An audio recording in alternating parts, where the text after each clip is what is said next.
Olá pessoal, eu sou a Adelina e neste vídeo vamos falar sobre o que há. Há um livro. Há um livro? Sim, há um livro. Quantos livros há? Há um livro. Agora há dois gatos. Dois gatos?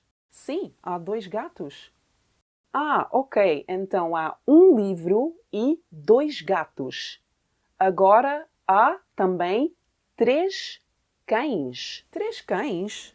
Sim, há três cães. Ah, ok. Então há um livro, dois gatos e três cães.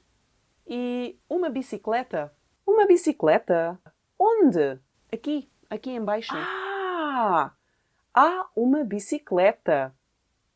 Então, o que há? Há um livro, há dois gatos, há três cães e uma bicicleta. E aí, perto de ti, o que há? E aí, perto de si, o que há?